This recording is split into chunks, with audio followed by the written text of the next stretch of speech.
Ça hurle un peu dans tous les sens, on n'entend presque plus ce carnaval des animaux. Là, il y a eu une faute de protocole, pardon de le souligner. C'est parti un peu vite, l'équipe n'était pas prête. Et vous faites peut-être une faute de goût, Victor.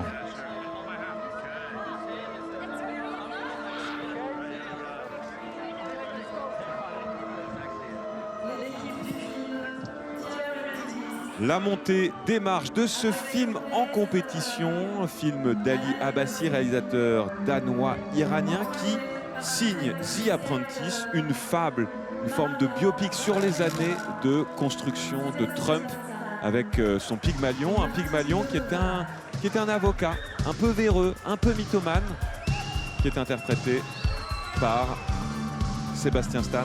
Et c'est le rôle de Roy Cohn. Non, oui, Sébastien Stan joue Trump. Absolument.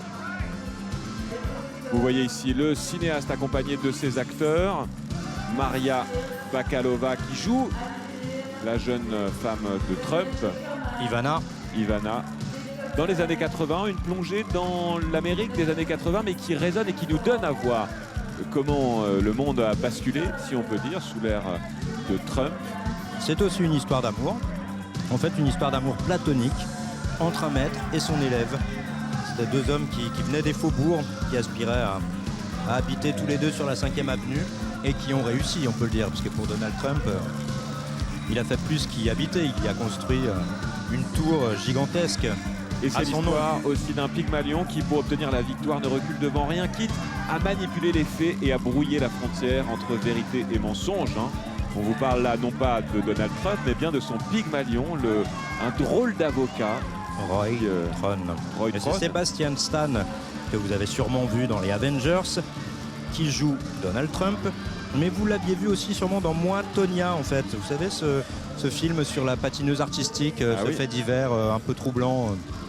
Vous avez inventé un accident pour la mettre en lumière. Alors c'est assez étonnant d'avoir choisi un réalisateur iranien pour parler d'un film qui raconte le cœur de l'Amérique. Sans doute pour plus de recul aussi, pour avoir un regard sur le monde et sur l'Amérique. Un film qui n'est pas complaisant envers Trump, mais qui est empreint d'une empathie inattendue envers ce Donald Trump qui se laisse gagner peu à peu par la fièvre du pouvoir.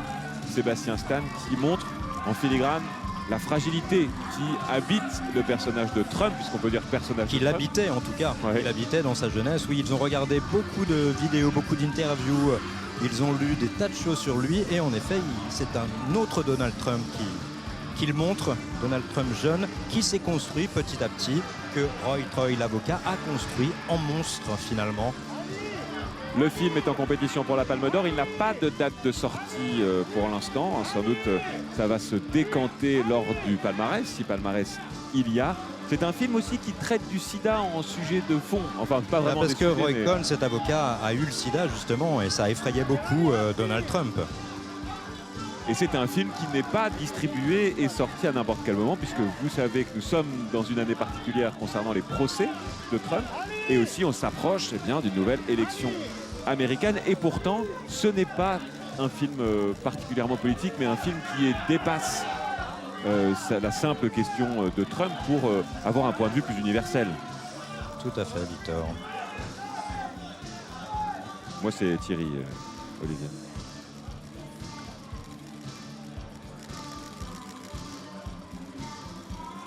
Donc voilà un film qui nous raconte la genèse du personnage politique de Donald Trump. Comment la personne en fait est devenue un mythe, comment ce mythe est devenu comme ça.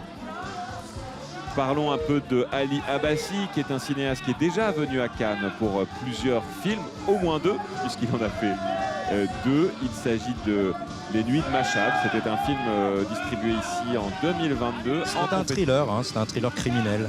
En langue persane, d'ailleurs, sur un journaliste qui suivait un tueur en série. Un fait divers qui a eu lieu au début des années 2000. Sur des travailleuses du sexe. Qui a assassiné 16 prostituées. Les Nuits de Mashhad, prix d'interprétation féminine pour son actrice.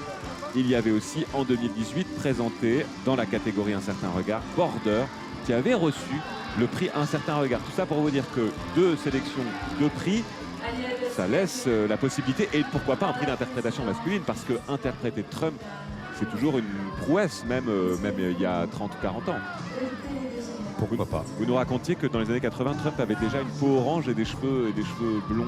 Pas platines. tout à fait, ça fait partie aussi de la construction du personnage. Sébastien Stan, c'est évidemment l'acteur de Captain America, de Seul sur Mars de Ridley Scott. C'est aussi celui qui joue dans plusieurs Avengers.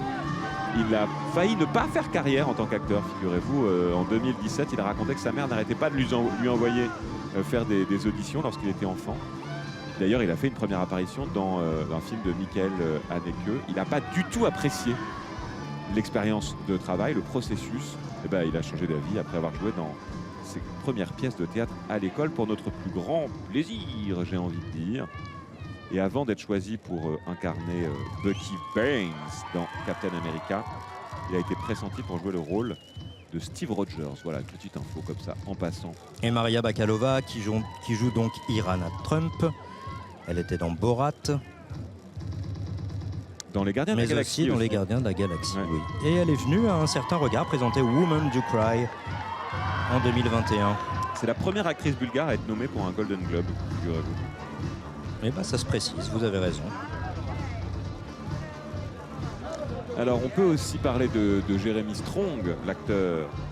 Qui n'est pas là malheureusement, l'acteur de Succession, qui joue l'avocat, qui joue le docteur Frankenstein de Donald Trump finalement. Et qui s'est vraiment plongé la tête première dans cette histoire. Il a dévoré les livres consacrés à son personnage, les interviews, voilà, parce qu'il joue cet avocat qui a formé Trump avant sa mort en 1986. Qui avait une voix très Ouais. particulière et il a travaillé sur cette voix. Et l'acteur qui joue Donald Trump a aussi beaucoup travaillé. Il disait que chaque instant, en fait, il avait la voix de Trump dans les oreilles. Il fallait qu'il devienne Donald Trump. Et pourtant, c'est pas un pastiche, hein, disons-le, c'est Pas une du tout. partition remarquable. Ali Abbasi, le réalisateur de The Apprentice, est aussi le scénariste de The Last of Us, la série à succès. Donc voilà, l'équipe du film entre dans le grand auditorium, le palais Lumière du palais. Étonnamment, une histoire d'amour, Le une grand histoire théâtre d'amitié, une histoire de l'Amérique. Et on les laisse Mesdames et messieurs, rentrer dans le grand auditorium. Ali Abbasi.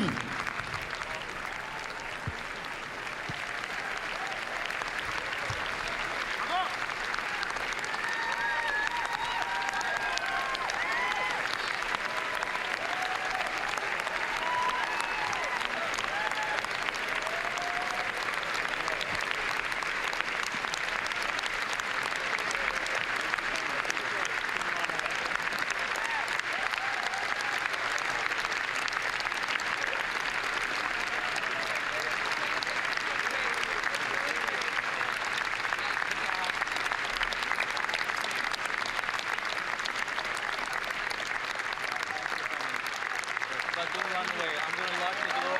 Make sure you stay.